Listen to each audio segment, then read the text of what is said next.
morning, everyone. Good morning. I just want to let you know that I'm not under audience reinforcement control. So you don't have to be nice. And in the spirit of reciprocity, I don't either, right? So, I'm kidding. It will help me, however, to know a little bit about who's here. So how many of y'all work with young kids under age 6 with autism? A bunch of you do. Any of you work in LEAP classrooms? Maybe, maybe not. There are several, actually, in Miami-Dade. Been working with Miami-Dade for almost a decade now, actually. All right, that's good to know. Let me just say as a preface, when we do general introductory presentations on the LEAP model, it's a 3-day show, and so this is a 1-day show. I don't want you to feel, therefore, that you're going to get a thorough description of the LEAP model. It's too big to talk about in a comprehensive way in just 1 day. But hopefully I can give you some of the highlights. There's been a lot written about LEAP, as was mentioned. It's on your handout sheet, and I would also invite you to go to that website, pelecenter.org, to get more information. So we're going to cover some of the beginnings of LEAP and how we started out. I want to describe some of the outcomes of the research that's been done on the LEAP model. I want to spend a good chunk of time telling you about some of the mistakes that we've made over the last 32 years and hopefully how we've corrected those mistakes based upon being responsive to data and being willing to change course when the data dictate that you do so in the interest of children and families. And then I want to end the presentation talking about the results of what is the largest randomized controlled trial ever done, at least currently, for young kids with autism. And it's a randomized trial of the LEAP Preschool model.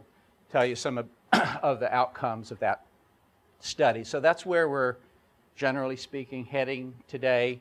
I also want to emphasize, please do ask questions. The question and answer period has now begun. We'll do something at the end, but as things pop into your mind, you want more clarification on things, please ask. That'll be more helpful to you, and it'll be more interesting to me, because I tend to bore myself after about 15 minutes. So if I get a little help from you, I'll appreciate it. I want to start by giving credit to 3 people who had profound influence on the development of the LEAP model, and specifically my thinking about early intervention for young children with autism and their families. And the first is a professor at Vanderbilt University, Bill Bricker, who regrettably passed away about 20 years ago. The smartest person I ever met in this business, and a great loss. I wrote this stunningly brilliant paper as a first-year graduate student, or at least that was my evaluation of it.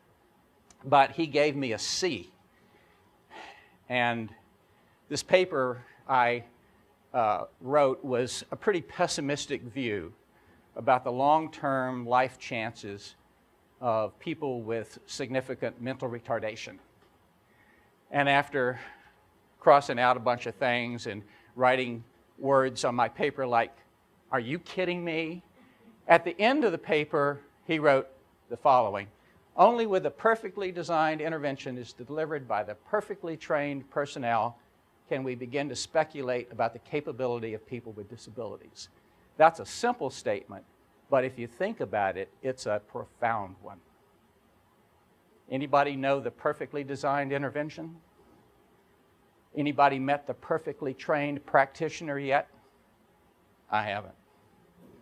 Which means that what we think about and what we write about and what we read about, the capabilities of people with special needs, including individuals on the autism spectrum, is a reflection, I believe, of our current technology, crude as it may well be.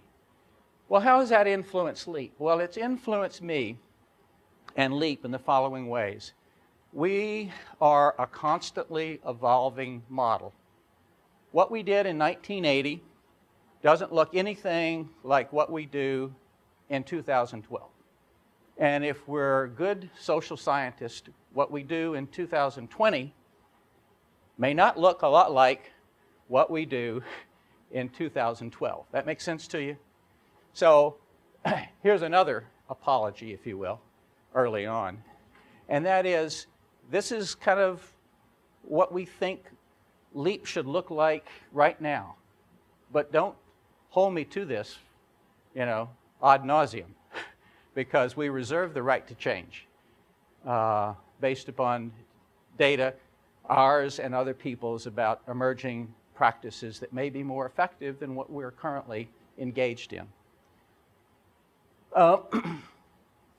In 1976, I was having a beer in the Banff Hotel with Sidney Bijou.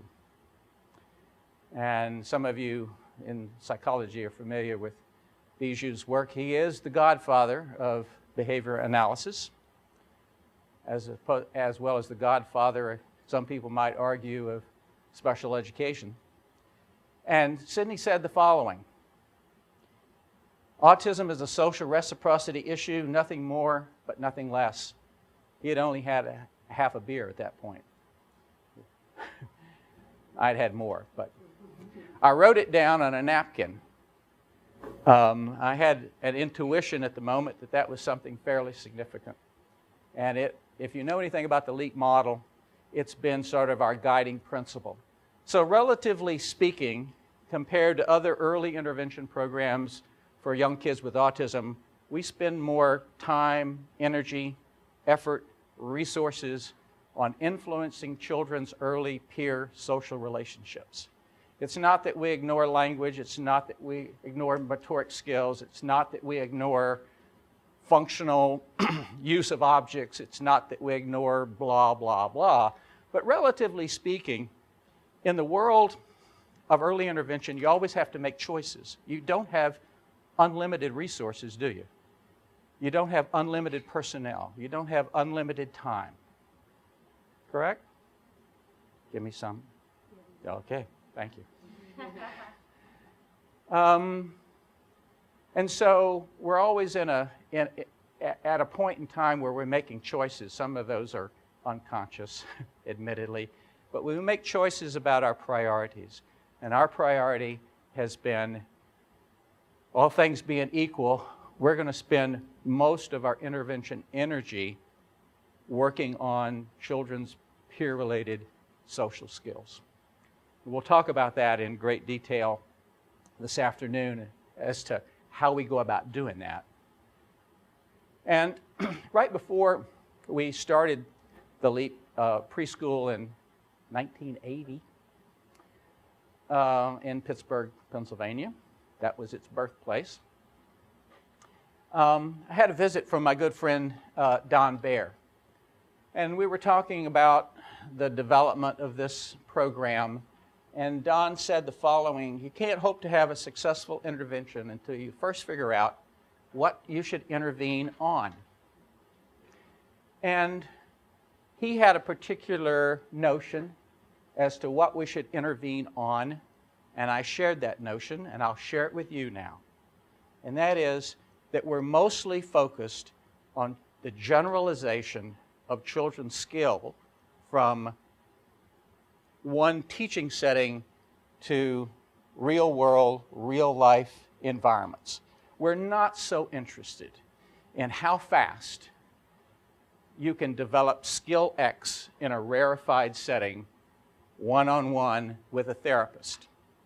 We're more interested in whether or not you can use that skill out in the real world, whether that real world is a play date or a preschool or riding in the car, going shopping with mom and dad, going to church on Sunday, wherever those real world settings are for children and families. That's where we're interested in children's skills being displayed. Make sense? So those folks deserve a lot of credit for influencing our thinking, and that thinking influencing the nature of LEAP and how it's evolved over time. I want to give you like a 30,000-foot flyover of the LEAP model next, and tell you about some of the, if you will, the defining characteristics of LEAP. And the first is that we spend a lot of time and energy, and have spent a lot of your tax dollars in research grants trying to figure out the best way to teach typically developing children to facilitate the social and language skills of their peers with autism. And you might ask yourself, why would you turn that over to 3-year-olds? I'll tell you why. Because from 1974 to 1980, we did a series of studies with exquisitely, not perfectly, exquisitely trained adults, teaching a variety of peer-related social skills to kids with autism. And what we found is that in rarefied clinical settings, we could get kids to do most anything, but the generalization of those skills to real-world settings was horrible.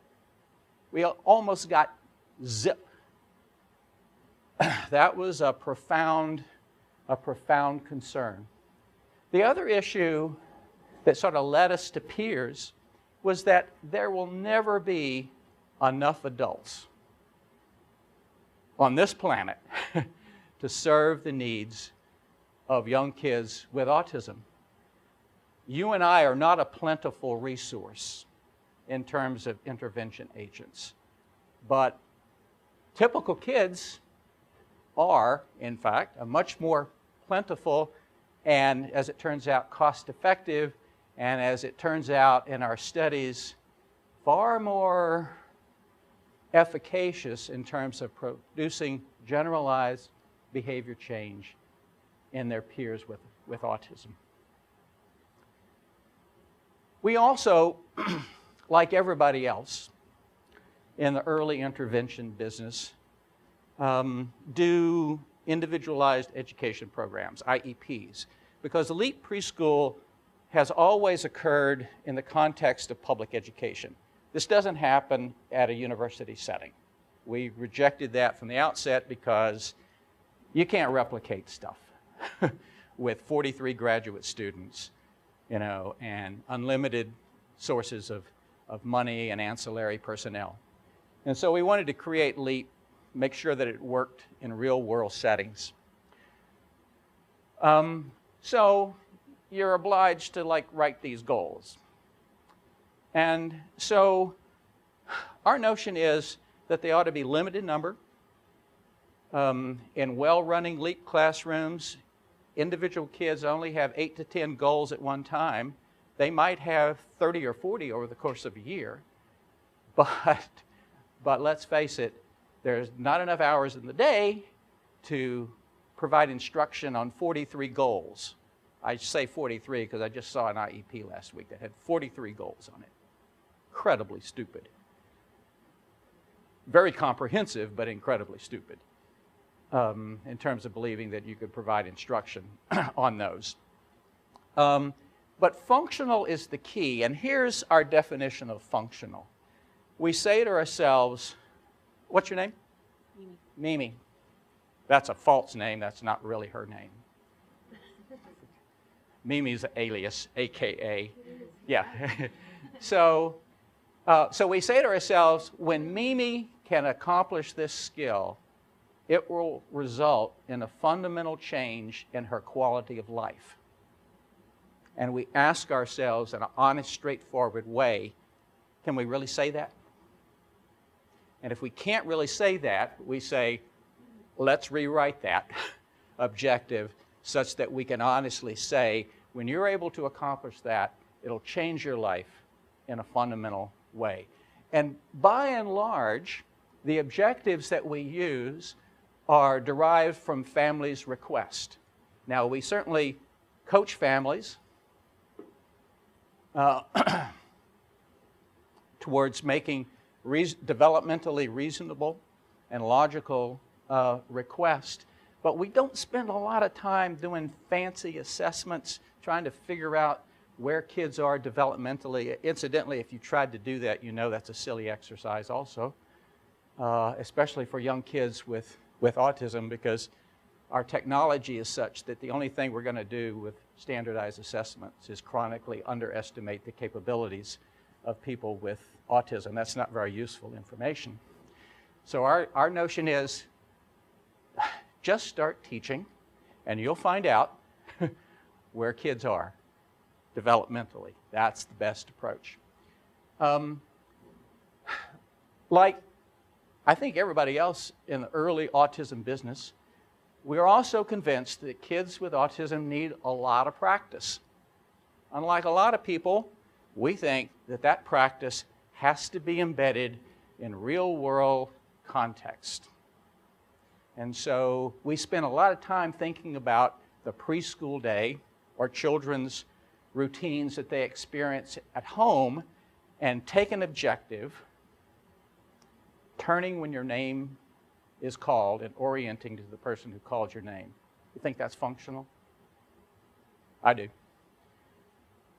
And then we say to ourselves, what are the contexts in the day where that could naturally occur? Those are the contexts in which we teach that skill, as opposed to saying, it's 10:15, time for you to learn orienting to your name. Mimi. Mimi. You know, and do 10 trials of Mimi in an isolated fashion. I'm guessing you're going to get bored and start engaging in disruptive behavior.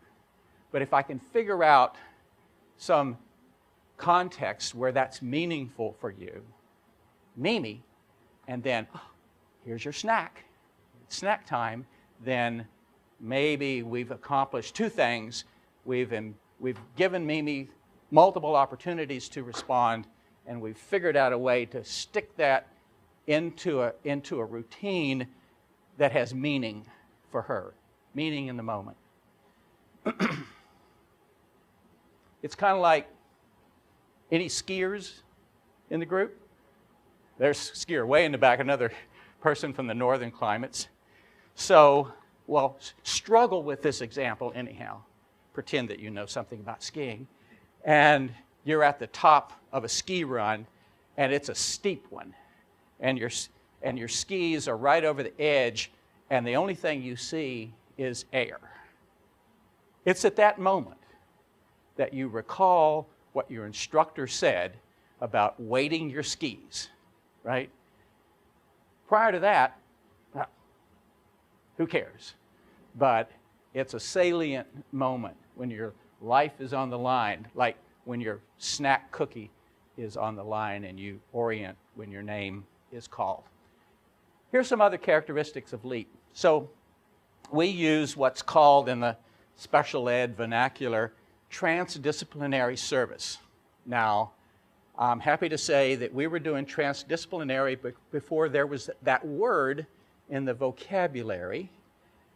Transdisciplinary simply means that if you go into a well-functioning LEAP classroom, by their behaviors, by how they interact with children, by how they interact with families, you don't know who the occupational therapist is, you don't know who the special education teacher is, you don't know who the paraeducator is, don't know who the volunteer is. That's real transdisciplinary intervention. And we started doing that because of Don Baer, in the interest of generalization, because, think about this for a moment, what transdisciplinary gives children, is multiple opportunities to behave in the presence of multiple adults, as opposed to the way a lot of programs are organized with the Velcro teacher. What's your name? Brittany? So, tell me if I'm right or wrong here. A lot of early intervention is organized. Well, Brittany's primary issue is language. I'm a great speech and language pathologist, so I'm going to hang with Brittany until she's 5. She's 3 now. And there's kind of a Velcro relationship. Brittany gets a lot of time because she needs it, but she gets a lot of time with one person. And she may talk a blue streak with me, but using language, verbal language with one person is not competent speaking, is it? Not by any stretch of the imagination. So that's why we do this transdisciplinary. It doesn't have anything with being cool, doesn't have anything to do with saving money, doesn't have anything to do with anything other than making sure that we maximize the generalization opportunities for kids. In this case, the opportunities to respond to different adults in an instructional context. Another thing that's characteristic of LEAP is that we take, relatively speaking, I'll talk about this in a little bit more detail in a moment, a variety of different data. But we don't take data for self-congratulatory purposes. We take data such that we can identify early on when we have made an instructional mistake and we need to change and go to plan B. And so the data systems that we develop to do that, they're daily, but they're not onerous. Hopefully I can convince you of that in a few more moments. But they're really designed around decision-making rules such that teams can know really quickly whether this particular language, verbal language program is going to be successful with any one particular child. Make sense to you? So we're not looking for, we're doing great data. We're looking for data that helps us indicate our mistakes early on in the process such that we can go to a plan B. And that's really represented by the next item on this slide. Yes, sir? Yeah, how important is it from what you just said? I'm a school psychologist. Certainly. When, I'm working with all kinds of children, preschool, but they're not diagnosed yet. So when I say, I saw the child, he can do this and that and the other, even though he's not doing that in the classroom. And you just mentioned which is is valid, the importance of doing it in whatever setting is necessary. Mm-hmm. But how important is that feedback? Because Yeah. Let me see if I can answer your question this way, and that is that one of the data systems that we use that's pretty different from how other people take data. We don't take trial-by-trial data on children's learning objectives. We take data at the end of the day. Teams sit down and they say to themselves, I'm going to think about objective 2 for, what's your name? Allison? I'm going to think about objective 2 for Allison. It's using utensils independently. And I'm going to say, as a team, at the end of the day, when Allison had an opportunity to do that at breakfast, because we're going to serve breakfast to some kids in some situations, how much adult support did it take for Allison to be successful?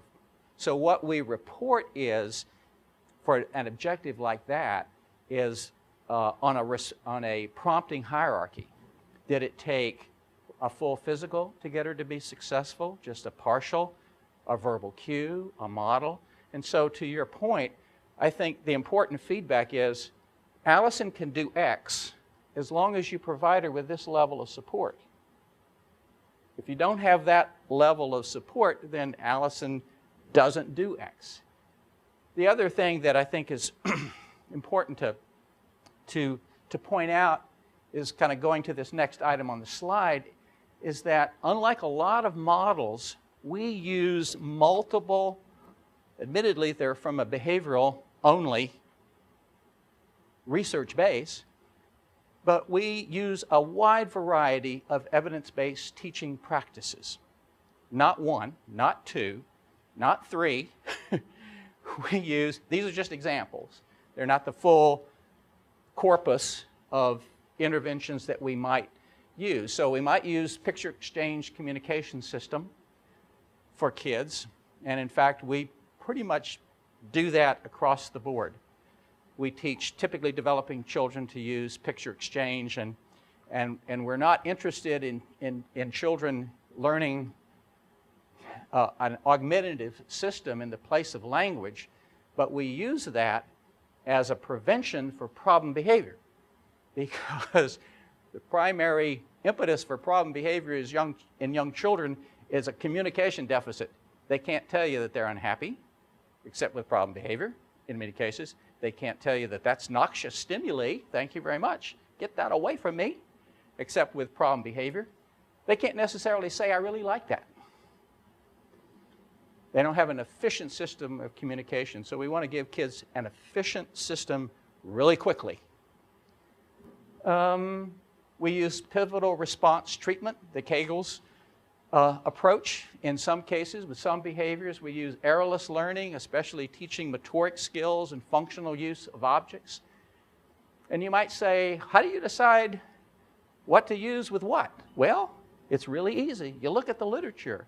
And if you look at the literature, you'll find that each of these and other behavioral teaching practices tend to work on a limited range of behavior. Here's a big lie in the field of early intervention, that there's one intervention that works for all behavior topographies equally. Just ain't true. And so what we say to ourselves is, oh, verbal language needs. Let's look at the literature. Well, the literature is really clear. Incidental teaching, where there's been comparative intervention studies, beats everything else 10-1. The data are overwhelming in favor of incidental teaching. All things being equal, if I have a kid with a verbal language goal, I'm going to likely use incidental teaching. Make sense? I'm not going to use incidental teaching around motoric skills because there's, I don't think, any studies on the efficacy. It might work, but why don't you use errorless learning, starting with full physical prompting and fading, because there's overwhelming data to support that methodology. So that's how we make decisions about what to use. We look at the evidence to support and say, here's where most of the evidence is around this particular instructional strategy. All things being equal, let's use it here. It doesn't always work with individual kids, and you have to go to a plan B. But we do incorporate a wide variety of instructional approaches. And if you think about it, those of you who have experience with autism, you know that the heterogeneity in this group is overwhelming. We have kids with autism who injure themselves and who've never spoken. We have kids with autism who would never think about injuring themselves and talk a blue streak. Now, they may be a year delayed in their verbal language. They may do some echolalia, but producing language is not an issue. It's a delay, but it's not like they don't have it in their repertoire, right? So you get this huge variability. Why wouldn't you think there would have to be huge variability in your intervention arsenal? That's what we think. We also spend a good deal of energy working in home settings with parents. And we're not interested in parents becoming therapists for their kids. The goal of our parent skill training is to make life manageable. to make life enjoyable, to prevent what we know is not necessarily an inevitable, but an all too often outcome for families of kids, not just with autism, but of families of kids with developmental disabilities in general, and that is overwhelming levels of stress, depression, all kinds of family-related outcomes that, as it turns out, are equally powerful predictors of the life course of people with disabilities, equally powerful when compared to what kind of early intervention you got. And so one of the things that we have to think seriously about in this business is how we support family normalcy, how families, adults and families can continue to have friendships with each other, with other people in their communities, to have a life outside of caring and advocating for a person with special needs in your family. And so we do that by rolling out in various formats, and I'll tell you what we think is our best format, skill training related to these kind of modules, and these are available. It's a curriculum that we have that's available to you. If you go to the Pele website, you can get information on this. And as you look at this topic areas, you'll see that this is just kind of like behavioral teaching 101. There's nothing fancy about it.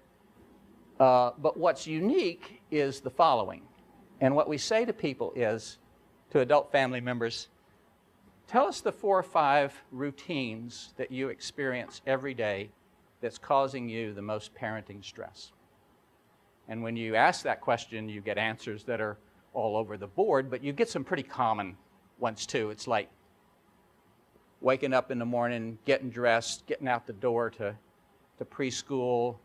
It's going out in the community without getting the look from people at the grocery store door like, what the hell are you doing in Kroger? Messing up my day. Can't you control your kid? A lot of parents of kids with ADHD, challenging behavior, experience the same diagnosis, bad parent, when you're out in the community. No wonder why one of the primary outcomes we see is family insularity occurring, and that is the social world of families shrinking because they get such negative feedback from the world when they go out in the community, oftentimes with their children. So we say, what are those times of the day? And then we start with whatever's the highest on the list. And we just pray that it's not bedtime. But sometimes it is, which is another important thing about well-run LEAP programs. The administrators are smart enough to hire people who are on flex schedules, people who are comfortable, working 1 p.m. to 9 or 10 p.m. for that primary purpose.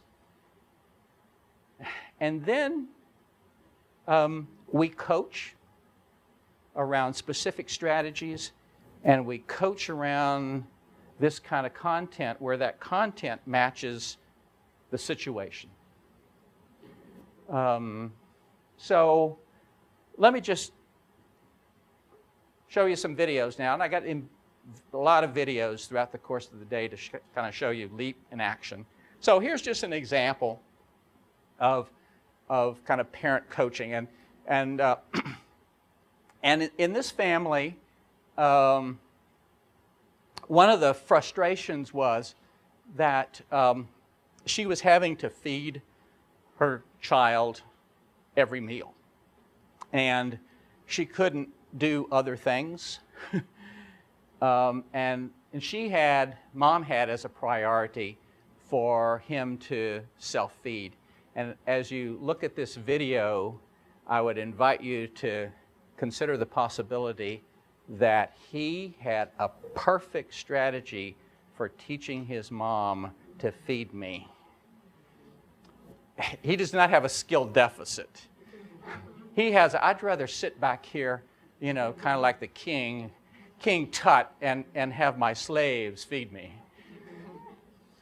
So you'll see pretty quickly he's got the spoon concept, and he's got the, but anyhow, that's a little bit of the context. So here's the video, and focus on the behavior of the family coach and what she's doing specifically. I'll ask you some questions about that.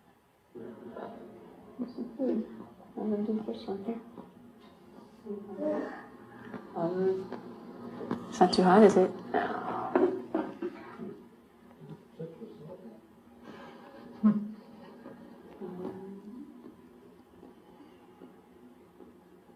So,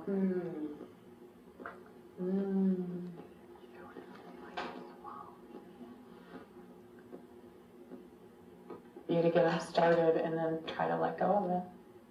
usually this is what they do. Now, I notice he tries to hand it back to you. Don't take it. Guide his hand. You're sort of going to interrupt and redirect that back to the food. Yeah, he started giving me the fork. A little physical cue. That's it. That's it. Right, because that's what you're trying to teach him, to feed himself. Yeah. So you probably notice his strategy. You know, he gets a bite, and then he like passes. Oh, your turn, Mom. You're the one who does the shoveling, not me. And here, the intervention is, unlike most interventions for kids with autism on the planet, instantaneous. She does a quick interruption, redirection strategy. Mom doesn't know that term, but she will later, and we'll talk about, that's what you did. And, you know, I'm thinking that when he's in the bathroom and he gets stuck halfway, you know, pulling his pants back up, you want to just leave him there. See what happens. You don't want to like have to come in the bathroom and have him get, you know, the other 60% of the way back up.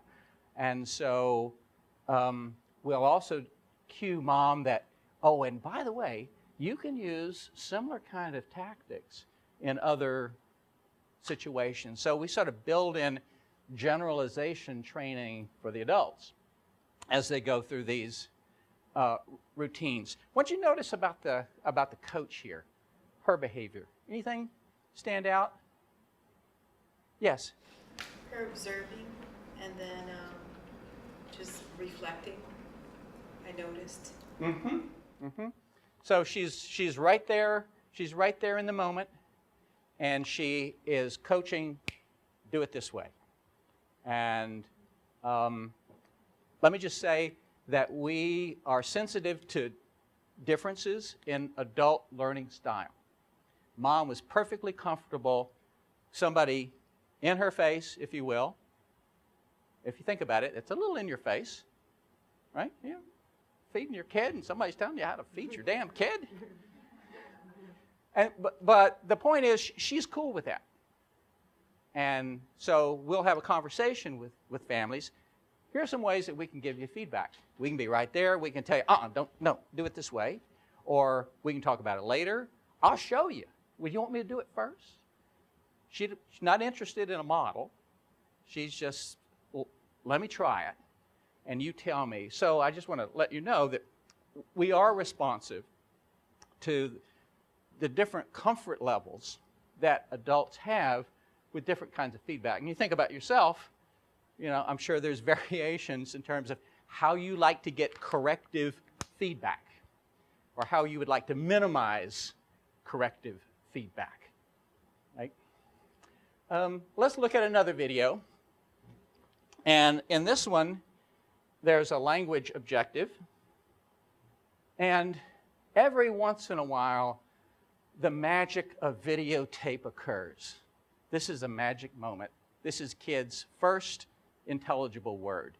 And I would invite you to focus on the emotional response of Mom and Dad to first clear word. And check out the coach's behavior here too. Cute. Milk. Good job. Just focus on together. No, just say milk. Perfect. That is That great. almost sounded like Uh-huh, uh-huh. What do you want? Milk. Good work. Off. What do you want?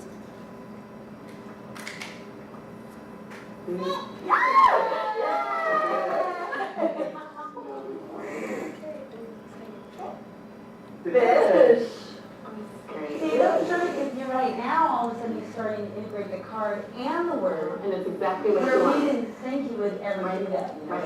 but it really works. Good. Change the positions. What do you want? Fish, yeah. Great job. Good. Chelsea, that was great. You waited, you didn't say it. Sometimes fish is your first word. It's perfect for Miami, right? Florida. Mahi mahi, please. That'll be the next objective. So what did you notice about the coach here? Anything stand out to you? Her behavior? Yes. She was watching, she observed very well, but she praised the parents when they did a good job. Yes, yes. This is a family who needs a lot. They need a lot. And for reasons that I can't tell you about, they need a lot of juice from somebody to tell them you're doing okay. And so she's not reinforcing the child, not praising the child for approximation of milk and a real fish, but she's given continuous, actually, feedback to mom and dad about how they're doing, and she's making an informed clinical decision to do that. That's not part of our protocol. If people don't need that, want that, ask for that, we wouldn't be doing that. But that's also an example of trying to be responsible and responsive to what adults bring to the equation. It's not just about learning a skill sometimes. It's about pumping up your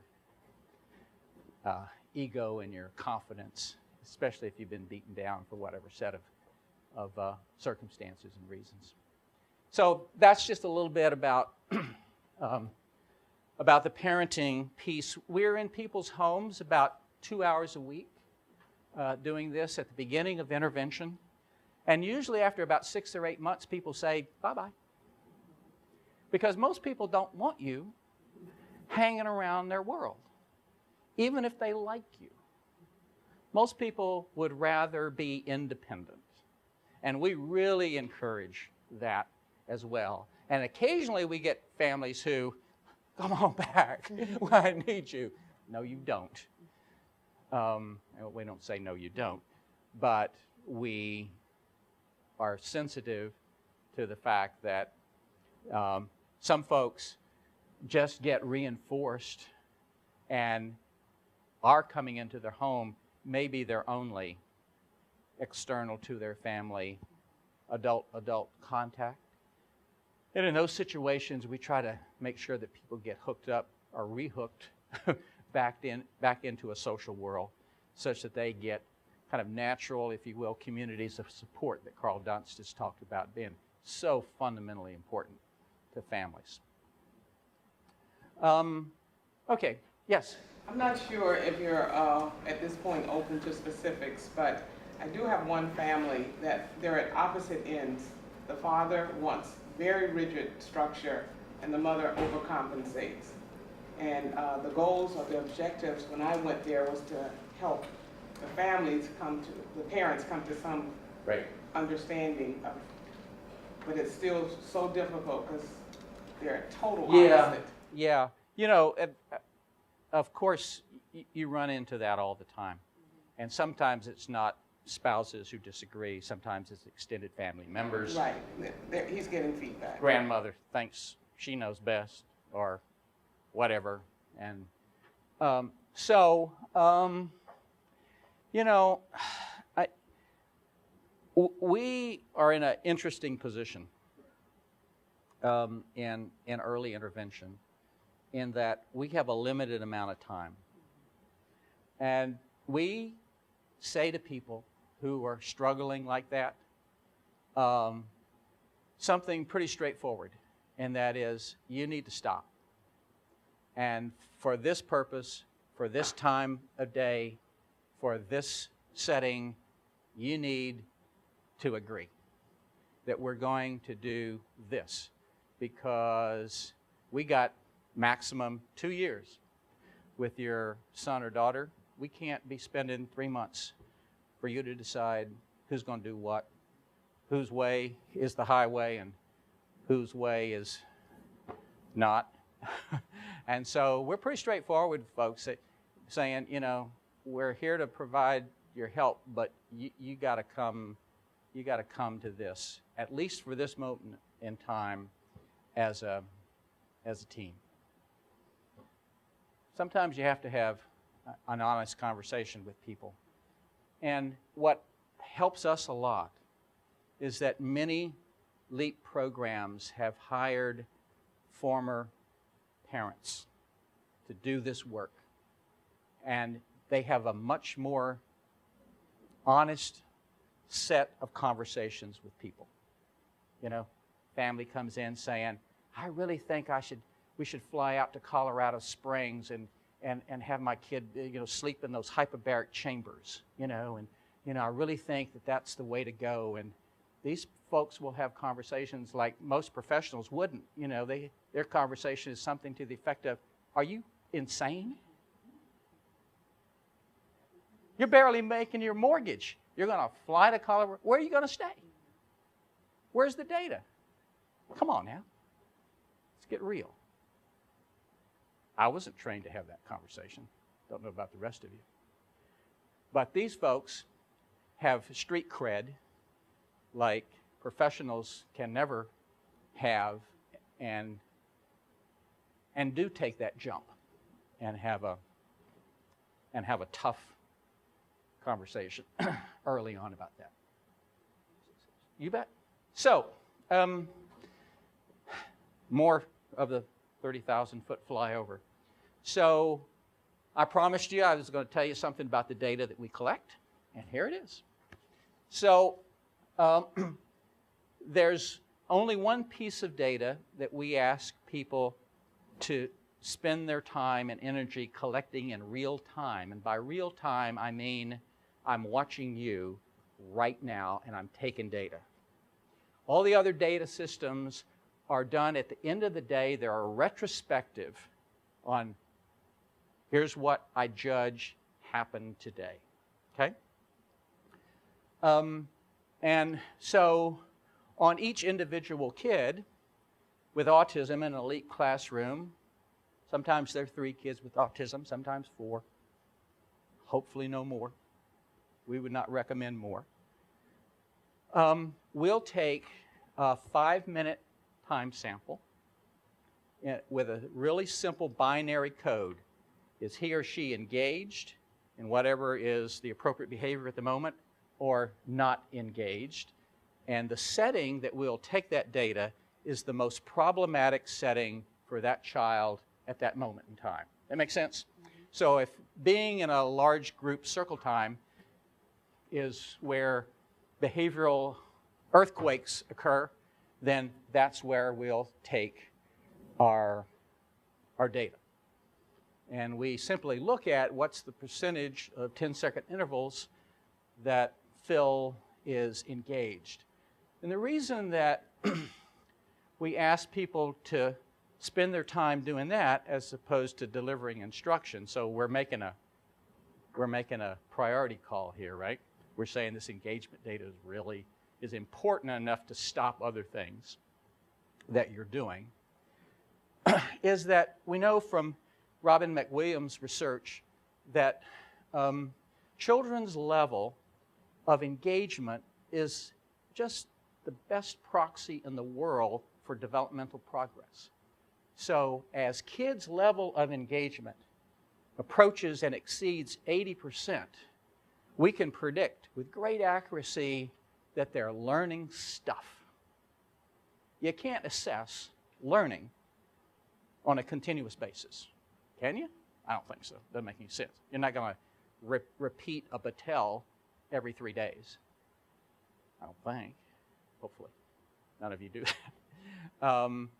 But if you take engagement data and kids are at a high level of engagement, you can have a reasonable level of confidence that they are acquiring skills.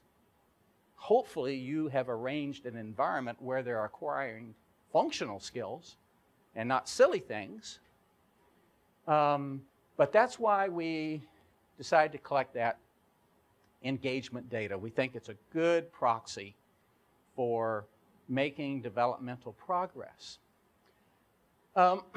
We also take data daily on kids' objectives, the objectives in that moment for that day that we're working on. And depending upon the objective, we have 2 different data systems. The most common data system I've already told you about, and that is, it is not saying you were correct 10 times, you were correct 80% of the time, or all that kind of nonsense that most people just make up, you know, because they're not taking data in real time anyhow, and they're just estimating. Besides, we tried that earlier on for 2 or 3 years, and here's what I found out. People who you like and trust will lie. Because you ask them to do so much, right? And all things being equal, people will fudge data and they'll focus on teaching. That's actually a good thing. And they'll not take data. They get too busy. And so if you load people up with a heavy data collection burden, my experience is you get garbage. And so we take less fancy data than a lot of people, but people do religiously take it. And what's even better is that they respond to it, especially when the data says, we were wrong. Let's try plan B. So we take data on the level of prompting necessary, forget your name, Anthony, for Anthony to be correct, okay? But check this out. If I'm taking data on the level of prompting for Anthony to be correct, what does that say about Anthony's practicing of that skill during the day? Can you say that again? Well, if I'm taking data on what level of support did it take for Anthony to be correct, performing some skill, what does it say about his practice during the day? How much it was reinforced, how many people reinforced? Not necessarily. How well is he functioning individually? Well, you're close. He's correct 100% of the time. The data system demands that Anthony is going to practice the right way all the time. How about that?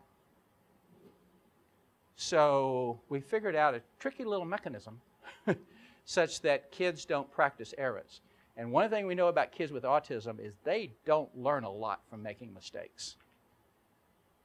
Typically developing kids do. Kids with autism learn how to continually make mistakes when they make mistakes. That's what the data pretty much show. And so the data system obliges adults to engage in whatever necessary level of prompting is needed for Anthony to be correct every time he practices a skill. So we don't have to worry about, was it 80% of the time, was it 90% of the time? And here's the other thing to think about. All these data systems that say it's okay once we're like 8 out of 10. How many of y'all like do 8 out of 10? Tell the truth. 9 out of 10. No, none of you will tell the truth, will you? But I know you do. or I know the schools here in Florida do, there's almost no skill, check this out, for validity. There's almost no skill that you can do 80% correct and anyone on the planet judge you as being competent. Almost nothing that I can think of. Let's think of something like simple like color discrimination, right? A lot of people teach color discrimination. What if you're, okay, I'm learning to discriminate red, yellow, and green. I can do it 80% of the time. I'm crossing the street, boom, I'm hit by a bus. But I was 80%. Just happened, I was in the crosswalk when I was at a 20. Why would you do 80%? Why would you do 90? If you think about it, most skills, not only does it need to be at 100%, it needs to be fluent. You need to do it with ease. Not a lot of effort, right? For people to judge you as being competent. I can speak like this. Am I a competent speaker? I'm communicating, but am I fluent? I'm probably not. Would I be judged by my peers as a competent speaker? Likely not. So it's not just about being correct, it's also about being fluent. So that's probably the best little trick that we ever came up with in LEAP, is to figure out a data system that obliges adults to have kids practice the correct way all the time. And here's a great thing, to the point that a gentleman brought up earlier about communicating to people. And that is, when kids move from LEAP classroom to kindergarten to wherever, the data represents what level of instructional support is needed for Anthony to be correct, as opposed to, here are Anthony's test scores. Here's how he tested out at the end of preschool, which doesn't help the kindergarten teacher know what he or she should be doing to support Anthony's behavior, right? But these data systems say explicitly, under these conditions, Anthony's got it. Okay? So we also take data on a 5-point social behavior rating scale. And we developed this scale, it's available on our website, by asking kindergarten teachers, what are the social skills that kids need to be successful? And so what we would like is to use that standard that Lou Brown called the criterion of the next environment as a benchmark for where we want to head with preschoolers, okay? And so we rate kids at the end of the day on those 5 dimensions. They're real simple things like orienting to peers when your name is called, when there's an opportunity and someone wants to give you something or asks something from you, that you do some sharing behavior. Simple things like that. It's nothing particularly fancy. But we take that data at the end of the day, and the team sits down and they say, let's think about Susie. If we think about the last 3 hours, how would we overall rate her behavior on this dimension? And we encourage people that this is not neuroscience or neurosurgery, I meant to say, where, if I circle a 2 and in reality it's a 3, the patient dies. No. So we ask people not to struggle as a team unless you have a person on your team who's actively psychotic. And then there's nothing that we can do to help that beyond biochemistry. And then we take a general rating of kids' appropriate, inappropriate behavior on a similar kind of rating scale at the end of the day. All of those end of the day ratings for 3 or 4 kids take about 5 minutes to write a number on a sheet, draw a line connecting the dot from the prior day to the current day, and then we have decision-making rules where kids where teams look at data paths. If this is the data path we want, increased whatever, then we'll say to ourselves, and it looks that way, we're going to keep going with that intervention. But if that data path is flat for 10 consecutive days, or heaven forbid, if it's heading to the basement for 10 consecutive days, we have to stop that intervention and redesign it. You don't have to blow it up with a stick of dynamite and change everything. You have to change something. That's our rule. And we got that 10-day rule from looking at the behavior analysis literature on single subject designs for kids with autism, and we can't find one instance where an intervention was implemented with fidelity, didn't work for 10 days, and then started to work. All the effects are more immediate. So we say to ourselves, if we don't see progress in the right direction, we have likely just not hit it for this particular kid. We got to go to a plan B. That make sense to you? Okay. And yeah, and that has represented a huge shift over 30 years, where we started out, we probably had, people were collecting 25, 30 minutes of direct observational data every day on every kid with autism. And now we've gone to 5. And I can tell you the instructional staff love it. Love me more. And I trust the data far more, because we're not asking people to interrupt instruction to take data. And if you go back to the list of practices that we use, almost all of them require your riveted attention to the learner. They are not intervention practices that are delivered in trials where you can take a break, write down what the data are. They demand really careful attention to the ongoing behavior of the learner. That's the only way to implement those with a high degree of fidelity. If that were not the case, then we could take more fancy real-time data, but you can't ask people to put their hand in their pocket and put their hand in the air at the same time, right? And so we want to avoid putting people in a bind that they got to make a compromise, none of which are good compromises. So let's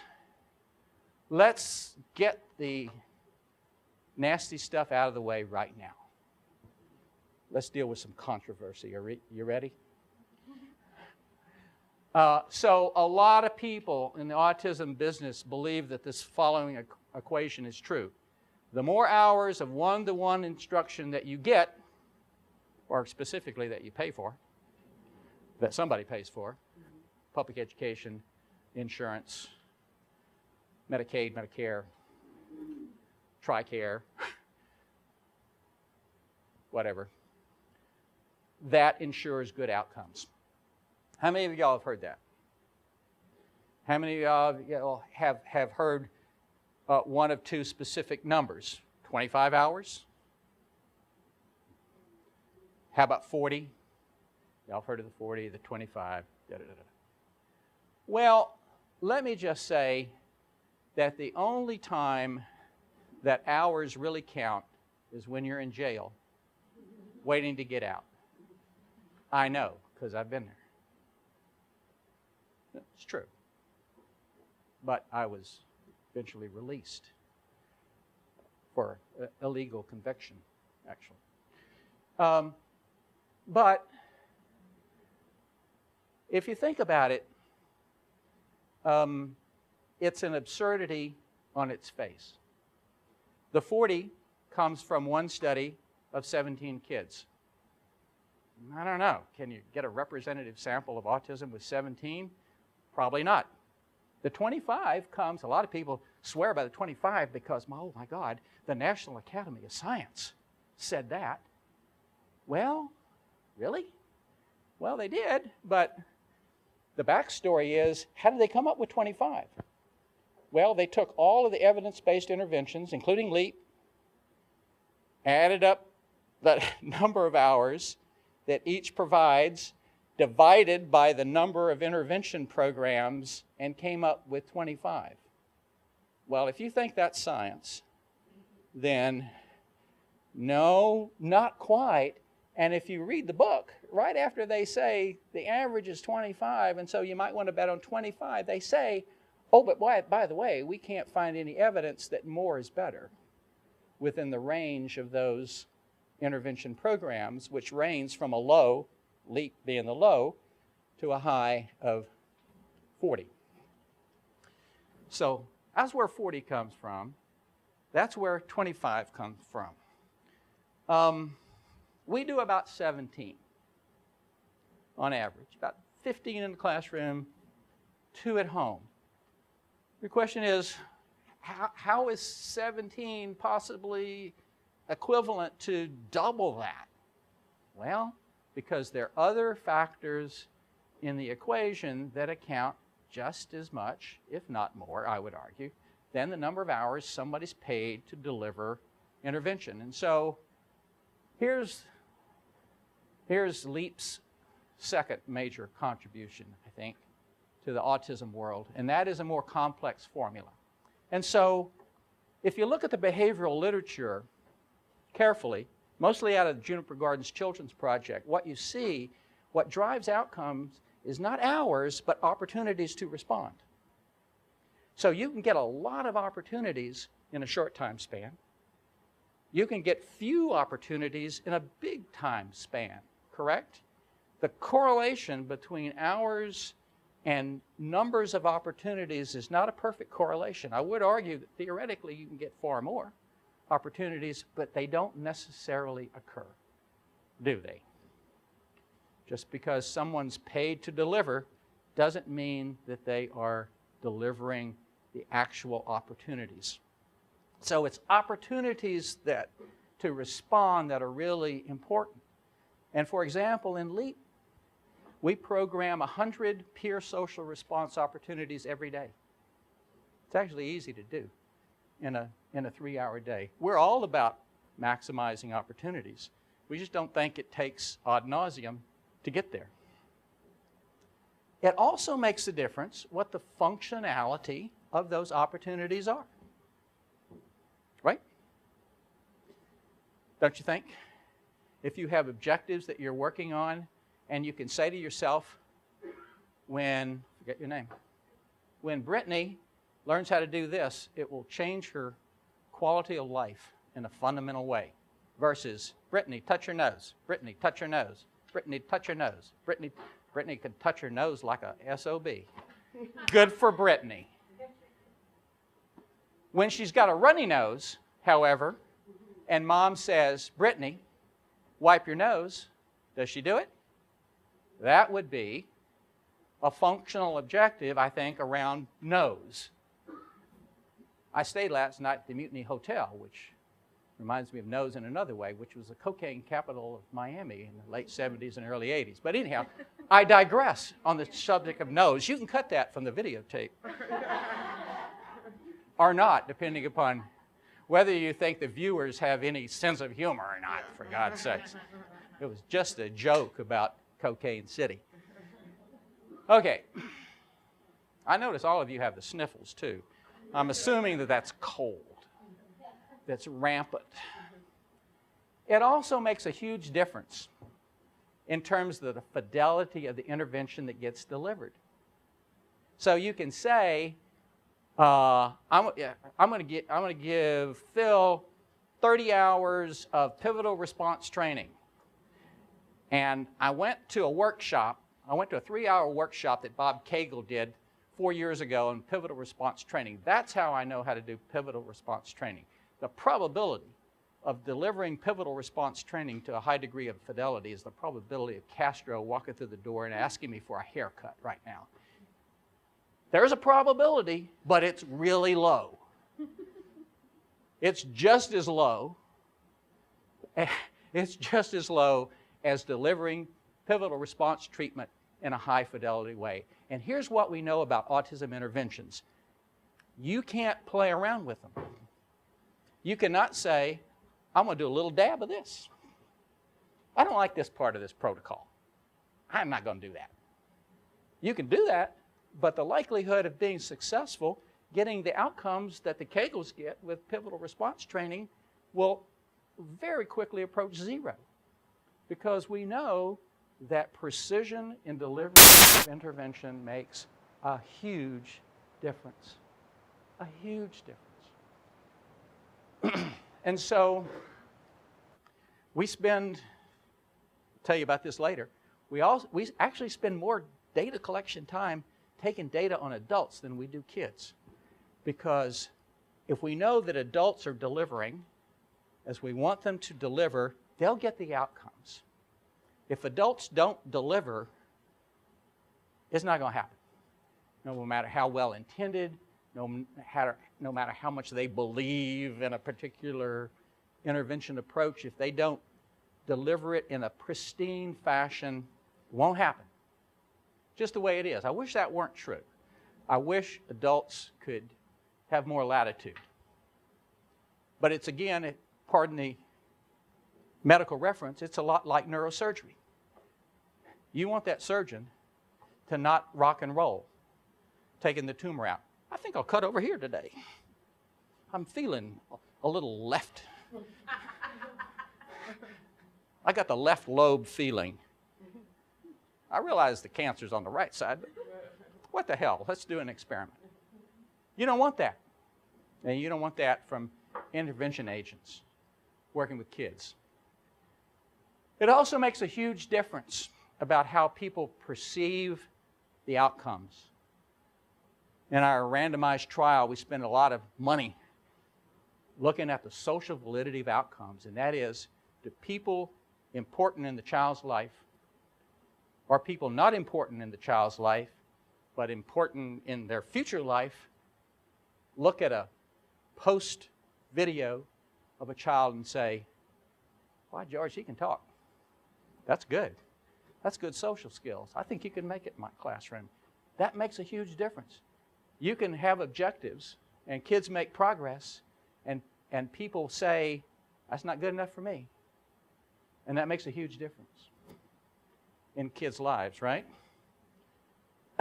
And so the social validity of outcomes is an important piece of this equation as well. Comprehensiveness, well, what's that about? Well, pardon the sermonette here, but there are so many services to kids with autism that are singularly focused on a discrete form of behavior. So they spend all their time working on language. Nothing wrong with that, I guess. If you believe in spontaneous eruption of skill, and that somehow learning how to talk will facilitate learning how to feed yourself, or learning how to dress yourself, or learning how to ride in a car seat without eloping out the window at 30 miles an hour. Right? You see a lot of autism interventions that are focused on a limited range of behaviors. And here's the thing about kids with autism, and that is, we don't often talk about it, but they have significant deficits in motoric skills, gross motor, fine motor. Those who work with kids with autism know this, right? It's not in the diagnostic criteria. But if you have an intervention program designed to really facilitate the development of these kids and you're ignoring their motor skills, you're ignoring an important part of what it is to be a human being and to function successfully in the world. So comprehensiveness is a big piece of the equation. And then finally, database decision making. You know, are you able in your model, in your intervention approach, to go to a plan B? Do you have a plan B? Or is plan B, you go to another program? Because we only do plan A here. There are a lot of places like that, right? We're a plan A intervention, that and nothing more. Well, if you notice this equation, ooh, I'm going to use the pointer. So excited. I don't often get to use the pointer. Oh, no. How do I use the pointer? Isn't this work? Oh, yeah, there's sort of a pointer. Oh, cool. So this equation is what kind of equation in an arithmetic sense? Multiplication. Excellent.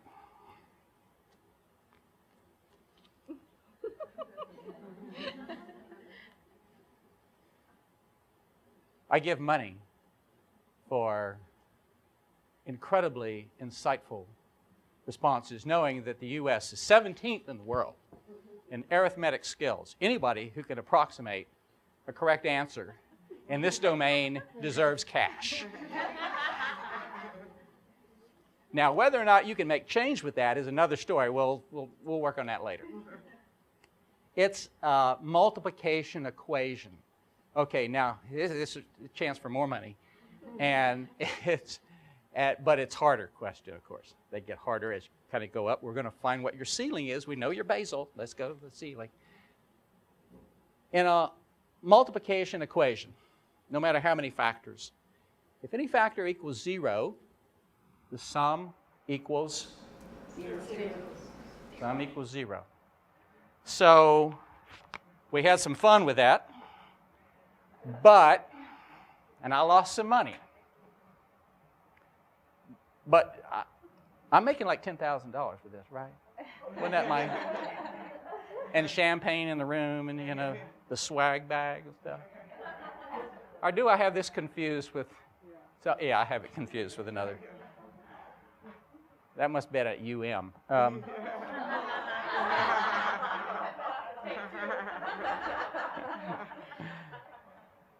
So here's the deal. So here's the deal about this equation. If you think about, here's a serious moment. Think about your own service delivery if you're involved in service delivery for kids with autism. On any of those dimensions, are you approaching 0? If you're approaching 0, there's a high probability, in my mind, that the sum is going to be 0 as well, because you have to have the whole thing. And, you know, the implications are profound. You know, we have given a lot of money to lawyers, you know, to fight this battle about number of hours. And I don't have any problem giving money to lawyers if they fought this battle, because it's not about hours. It's about all this other stuff. You know, the equation for changing human behavior is a complex one, necessarily a complex one. That makes sense to you? And so we've tried to respond to these in our evolution of LEAP, and I will admit that we were at 0 in the 1980s on more than one element, and we were still getting pretty good outcomes. But I think we're better now. Well, here's some other kind of general overview things about LEAP, and then we'll take a break in a couple of minutes. So most LEAP classrooms are 3 hours a day, thereabouts, 5 days a week. We like to enroll kids as early as possible. In an initial study that we did in the 1980s in Pittsburgh, where sometimes the good old days were, and we could actually enroll kids before they were 3, but now there's Part C and, you know, 619, and you can't, you know, like share resources or do anything sensible in terms of service delivery.